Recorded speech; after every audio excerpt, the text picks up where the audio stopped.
Bonjour à toi et bienvenue au message lumière de la famille Myriam. Je suis très heureuse de te retrouver en ce temps de Pâques qui va nous mener à la grande fête de l'Esprit Saint, la Pentecôte.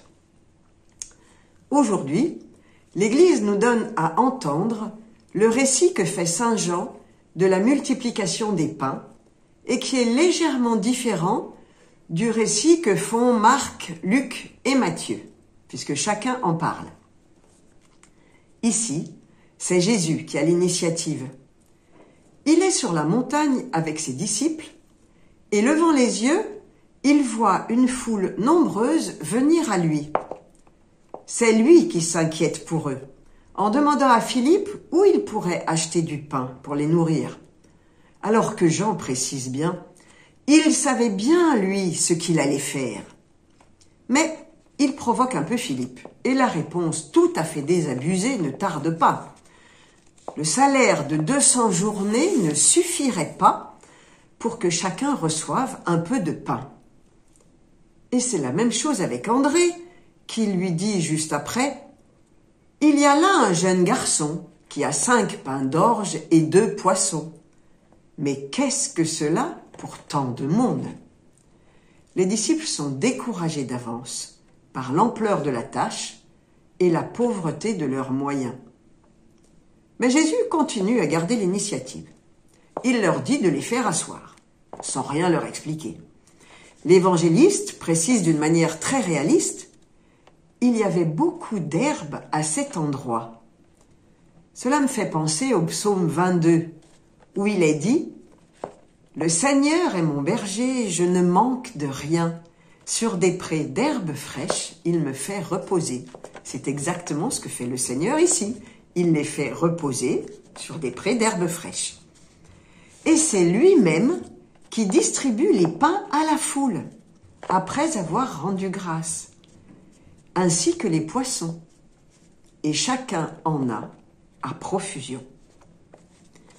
Il demande ensuite aux disciples, on pourrait dire à la fin du pique-nique, de ramasser les restes pour que rien ne se perde.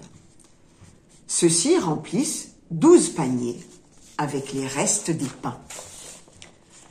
Les Juifs qui entendent ce récit de Saint Jean pensent très certainement au prophète Élisée qui, en son temps, a multiplié des pains d'orge alors que la famine régnait pour ses compagnons et lui, au point qu'ils en eurent de reste selon la parole du Seigneur, nous dit la Bible. Et surtout, ils peuvent penser à la manne dont bénéficia le peuple hébreu chaque jour pendant l'Exode qui suivit la fuite d'Égypte sous la direction de Moïse. D'ailleurs, ceux qui sont présents ne s'y trompent pas et comprennent bien que Jésus est le prophète annoncé, le Messie attendu. Mais ils ont une vision erronée de ce Messie. Ils attendent un Messie terrestre, un roi qui chassera les Romains de leur territoire. Jésus, sachant cela aussi, les quitte de nouveau pour se retirer seul sur la montagne.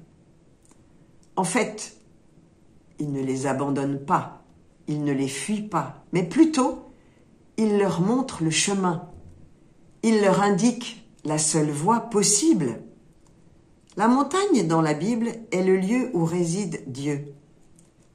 Le seul roi qui doit régner sur leur cœur comme sur le nôtre, le tien et le mien, c'est Dieu. Et Jésus, qui est son Fils, reçoit tout de lui pour ensuite nous le partager en se donnant à tous, mais pas pour devenir un roi terrestre. Et nous, aujourd'hui, à quoi nous invite ce passage d'évangile ?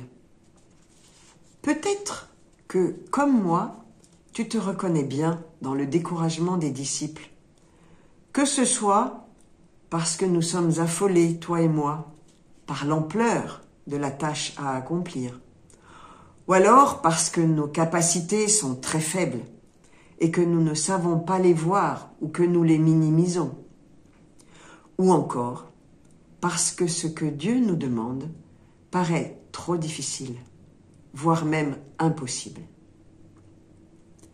Alors, je te propose comme à moi d'examiner ces manques, ces fins qui sont les nôtres, et de nous tourner vers le Seigneur avec confiance pour lui demander d'abord de faire grandir notre foi et ensuite pour lui présenter la situation qui nous tracasse, tout ce que toi et moi ne comprenons pas dans notre vie, qui nous révolte.